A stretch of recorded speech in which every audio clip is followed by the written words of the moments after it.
بسم اللہ الرحمن الرحیم نحمده ونصلی علی رسولہ الکریم اما بعد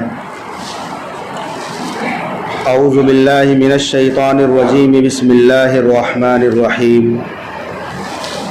وما خلقت الجن والانس الا لیعبدون صدق اللہ العظیم۔ سامعین کرام،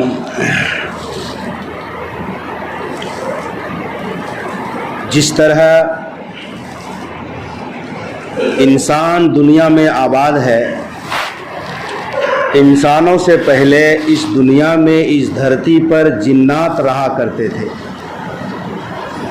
انسانوں سے پہلے جنات رہتے تھے، یہاں شیاطین رہتے تھے، بے تحاشا خون خرابہ ہوتا تھا، ظلم و ستم کرتے تھے، خون ریزیاں کرتے تھے، فساد برپا کرتے تھے۔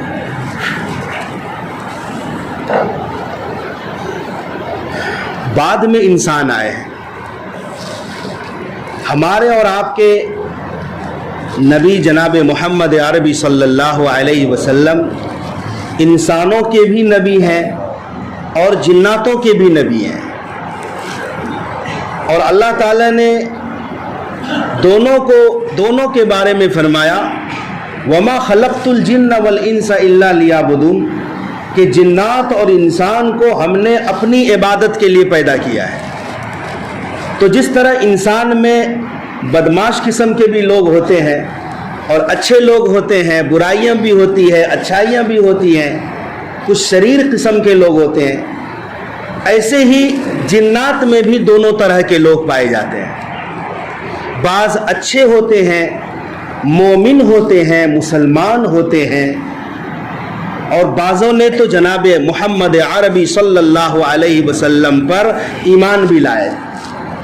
لیکن جناتوں کی اکثریت بدماش ہے، وہ شریر ہیں جنات، کیونکہ جنات کی خمیر میں آگ کی سب سے زیادہ ملاوٹ ہے۔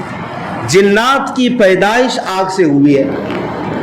انسان بنا ہے مٹی سے، مٹی کے اندر کمزوری ہے، عجز ہے، انکساری ہے، لہذا انسان کی اگر ظاہری طاقت دیکھو تو کچھ نہیں ہے، انسان کی ظاہری طاقت ہے ہی نہیں۔ انسانوں سے زیادہ جانور طاقتور ہوتے ہیں۔ وہیں دیکھو جنات اللہ نے آگ سے بنایا، اور آگ کی خاصیت ہے شعلہ مارنا، اوپر اٹھنا، آگ کے اندر طاقت ہے۔ تو اسی لیے جناتوں کے اندر سب سے زیادہ بغاوت کا مادہ پایا جاتا ہے۔ یہ جو ہم کہتے ہیں شیاطین اور جنات، دیکھو یہ سب کے سب اس کی اصل جن ہی ہے۔ وہ جو ابلیس تھا، جس ابلیس نے آدم علیہ السلام کو سجدہ نہیں کیا رب کے کہنے پر، جس ابلیس نے رب سے بغاوت کر لی، وہ ابلیس بھی جنات تھا۔ کان من الجن قرآن میں آیا، وہ جنات میں سے تھا۔ وہ تو تمام جناتوں اور شیاطین کا سردار تھا، وہ سرغنہ تھا۔ ہماری شیاطین سے جو دشمنی ہے، یہ ازلی دشمنی ہے، یہ آدم علیہ السلام سے چلا۔ آدم علیہ السلام کی پیدائش پر ہی جنات نے بغاوت کر دی تھی۔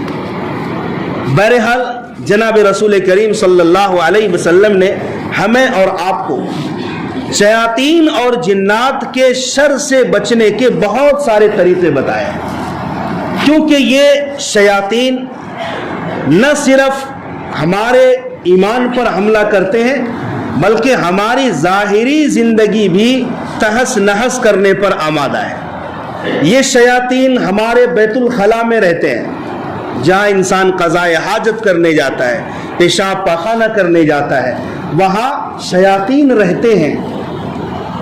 اسی لیے اللہ کے نبی نے تدبیر بتائی کہ جب بیت الخلاء کے اندر جاؤ تو جانے سے پہلے دعا پڑھ لو، اللہم انی اعوذ بک من الخبث والخبائث، اے اللہ میں تیری پناہ میں آتا ہوں، پناہ مانگتا ہوں، کس سے؟ خبیث شیاطین، مرد ہوں یا عورت، دونوں قسم کے رہتے ہیں۔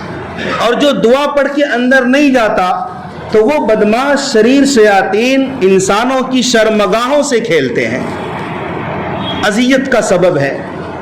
تو ہمارے بیت الخلاء میں شیاطین رہتے ہیں، ہمارے ساتھ سوتے ہیں، ہمارے ساتھ کھاتے ہیں۔ نبی رحمت صلی اللہ علیہ وسلم نے بچنے کی ترغیب دی ہے کہ جب کھانا شروع کرو تو بسم اللہ پڑھو، شیطان شامل نہیں ہوگا۔ بستر جھاڑو، بستر پر لیٹنے لگو، ذکر اذکار کر لیا کرو، اللہ کا نام لے لیا کرو، تسبیحات پڑھ لیا کرو، خصوصاً آیت الکرسی اور معوذتین، قل اعوذ برب الفلق، قل اعوذ برب الناس، یہ دونوں صورتیں پڑھ کر اپنے آپ پر دم کر لیا کرو، رات بھر شیطان تمہارے پاس بھی نہیں پھٹکے گا۔ ہاں، ہمارے ساتھ سوتے ہیں، یہاں تک کہ آقا علیہ السلام نے ایسی بھی دعا سکھائی کہ میاں بیوی ہم بستر ہوتے ہیں اور جو نطفہ رحم مادر میں جاتا ہے اس نطفے کے ساتھ بھی شیطان کھلواڑ کرتا ہے۔ اسی لیے کہا کہ جب میاں بیوی ہم بستر ہونے لگے تو وہاں بھی ہمارے آقا نے دعا بتائی کہ میری امت کبھی محتاج نہ ہو کسی، اللہم جنبنا الشیطان وجنب الشیطان ما رزقتنا، اے اللہ آپ ہماری شیطان سے حفاظت فرمائیے اور جو ہمیں تو رزق دے اولاد کی شکل میں، اس اولاد کو بھی شیطان کے شر سے محفوظ رکھ۔ کیا پتا چلا ایسے عین اور اہم موڑ پر بھی شیطان ہمارے پیچھے لگا ہوا ہے اور اس سے بچنے کی ترکیب آقا نے بتائی۔ دیکھو شیاطین جو ہوتے ہیں یہ ہر روپ دھار لیتے ہیں۔ ایک انسان بن گیا، انسان تیار ہو گیا، یہ کسی کی شکل نہیں لے سکتا، انسان اسی روپ اور اسی شکل میں مرے گا بھی۔ لیکن جو جنات اور شیاطین ہوتے ہیں یہ دوسروں کی شکل بھی اختیار کر لیتے ہیں، کبھی انسان بن کر آ گیا، کبھی سانپ بن کر آ گیا، اور حدیث کی روح سے شیاطین اکثر کالے کتے کی شکل میں بھی نمودار ہوتے ہیں، بالکل بلیک، اس میں کوئی دوسرا کلر نہ ہو، 100% کالا کتا۔ یہ نہیں کہ ہر کالا کتا شیطان ہی ہوتے ہیں، لیکن شیطان کو کالا کتا کا روپ دھارنا بڑا آسان ہوتا ہے اور مزہ آتا ہے، کبھی سانپ کی شکل میں۔ تو شیاطین کو اللہ تعالیٰ نے یہ پاور دیا ہے، اور کتنا بہکاتے ہیں ہم جب نماز میں اللہ اکبر پڑھ کر کہہ کر نیت باندھتے ہیں، شیطان ہمارے دل میں وسوسہ ڈالتا ہے، اتنی قوت اتنی طاقت شیطان کی، وسوسہ ڈالتا ہے، فلاں چیز یاد کرو، فلاں چیز یاد کرو، کاروبار یاد دلاتا ہے، کسی کے یہاں پیسہ کا مطالبہ ہے وہ یاد دلاتا ہے، بیوی بچوں میں مشغول کرتا ہے۔ کیسے ہم نماز میں شیطان وسوسہ ڈالتا ہے، اور ہمیں یہ بھی یاد نہیں کہ کتنی رکعتیں ہوئی، کون سی سورت پڑھی کون سی سورت نہیں پڑھی، ہماری نماز میں سہو کرا دیتا ہے۔ شیطان کو اتنا پاور ہے۔ شیطان انسان کی شکل میں آتا ہے، یہ تو بخاری شریف کی حدیث میں ہے۔ حضرت ابو ہریرہ رضی اللہ تعالیٰ عنہ فرماتے ہیں کہ صدقۃ الفطر کے غلے جو صحابہ کرام صدقۃ الفطر غلے کی شکل میں نکالتے تھے تو وہ ڈھیر لگ گیا تھا، تو حضرت ابو ہریرہ فرماتے ہیں کہ اللہ کے نبی نے مجھے مقرر کیا کہ تم اس کی دیکھ بھال کرو۔ تو فرماتے ہیں کہ جب رات ہوئی میں نگرانی کر رہا تھا، ایک شخص آیا اور غلے میں سے لپ بھر بھر کے چرانے لگا، تو میں نے پکڑ لیا، کہا خدا کی قسم میں تجھے رسول اللہ صلی اللہ علیہ وسلم کے پاس لے کر جاؤں۔ اس نے کہا کہ میں عیالدار ہوں، بال بچوں کا بوجھ ہے، مفلس ہوں، تنگ دست ہوں، چھوڑ دیجئے۔ ابو ہریرہ رضی اللہ عنہ فرماتے ہیں میں نے رام کہا کر چھوڑ دیا۔ جب صبح ہوئی تو اللہ کے نبی نے پوچھا ابو ہریرہ رات کے قیدی کا کیا ہوا؟ کہا یا رسول اللہ اس نے اپنی تنگ دستی کی شکایت کی تو مجھے رحم آ گیا۔ اللہ کے نبی نے فرمایا ابو ہریرہ اس نے جھوٹ کہا، وہ پھر آئے گا۔ ابو ہریرہ رضی اللہ عنہ فرماتے ہیں مجھے یقین ہو گیا کہ دوبارہ آنا ہی آنا ہے، کہ اللہ کے نبی نے جو کہہ دیا تھا۔ دوسری رات پھر نگرانی کرنے لگا، وہی شخص آیا اور لب بھر بھر کے لینے لگا، میں نے پھر پکڑا اور کہا آج تو ضرور اللہ کے نبی کے سامنے لے کر جاؤں۔ اس نے پھر وہی میں تنگ دست ہوں، عیالدار ہوں، مفلس ہوں، پریشان ہوں، بچے زیادہ ہیں،